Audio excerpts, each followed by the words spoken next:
Hey everyone, I'm going to talk about volume of pyramids, chapter 9, section 5.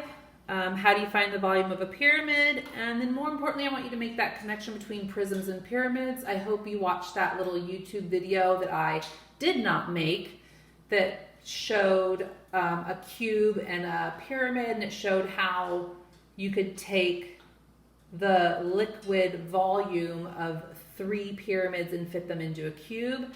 I have another little example right here that I can show you. Hopefully it will make sense. It's kind of wobbly and hard. You can see that I have, well, you can kind of see. Okay, here's my cube. You're just gonna have to trust me that it's a cube, and then I can actually take it apart and you'll see that there are 3 pyramids here. So 3 pyramids make the same cube when they all have the same base, okay, which is how we get that formula of 1/3 base area times height. So it's the same as volume of a prism, you just take 1/3 of it, okay? So hopefully that makes sense to you. Go back and watch that video again because it's really, really great. Again, the difference between the height here is it's from the highest point of the pyramid perpendicular to the base. So if you kind of drilled a little hole in the vertex and dropped something straight down, that would be the height. Remember, height is straight up and down. We're not talking about slant height. Okay, so we're going to talk about example number 1. You can see it says find the volume of the pyramid. Well, this is a hexagonal pyramid. No, we do not know how to find the volume, or excuse me, the area of a hexagon, but you can see that they gave you B. B is 48 millimeters squared. They gave you the area of the base. So we simply work it out.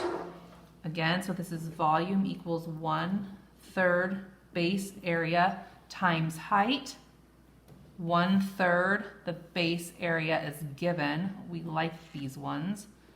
Times 48 times the height of the entire thing, which is 9. Sorry for that weird sunlight starting to come in through the window. Okay, here's what's really, really important, class. Do not type in 0.333333 in your calculator. Okay, this is a rational number. We work with fractions. So you can type in 48 times 9 and then divide by 3. But do not type in 0.33333 times 48 times 9. Whatever you do, divide by 3. So when I take 48 times 9, divide by 3, I get 144 millimeters cubed. Okay, so it's just like prisms, but we just take 1/3 of it because it takes 3 of them to make the cube. All right, let's look at these next 2 here. I have a rectangular pyramid. How do I know it's a rectangle? Because the base is 3 by 4, which is a rectangle. And here I have a triangular pyramid. So these ones get a little funky because you have the height of the base and the height of the pyramid. So we have to make sure that we know which part belongs to which. So again, part A, I'm going to work it out right here. Volume equals 1/3 base area times height. 1/3, my base here is a rectangle, so that's base times height times height. That's equal to 1/3 times 3 times 4 times the height of the entire thing, which is 7. Again, multiply everything and then divide by 3, and you get 28 feet cubed for your volume. All right, part B. Over here, we have a triangular pyramid. Okay, so the base is a triangle, so there's going to be more fractions involved. Volume equals 1/3 base area times height. We have 1/3, but this part right here is 1/2 base times height. So I have 1/3 times 1/2 times base times height times height. So simplify things out. 1/3 times 1/2 is 1/6. Okay, and now the base of my base is 17.5.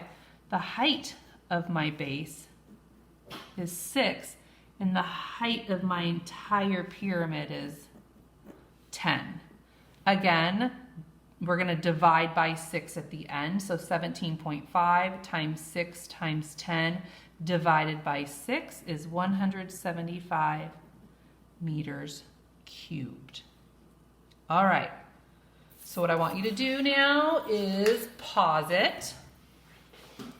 Seriously, pause it and try questions 1, 2, and 3.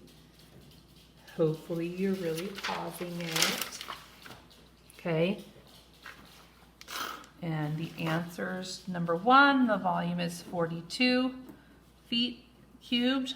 Number 2, the volume is equal to, I believe it is 186 2/3 inches cubed. And number 3, the volume is 231 centimeters cubed. So hopefully you did a nice job with those and that made sense to you. Alrighty, number 3, example 3, kind of comparing things again. So it says here the volume of sunscreen in bottle A, they look more like soap to me, not sunscreen, but whatever, is about how many times the volume in bottle A, and then which is the better buy.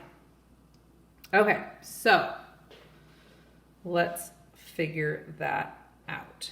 So I know that volume, or bottle A here, we know that its volume equals 1/3 base area times height. 1/3, you can see the base down here is a rectangle. So 1/3 equals base times height times height.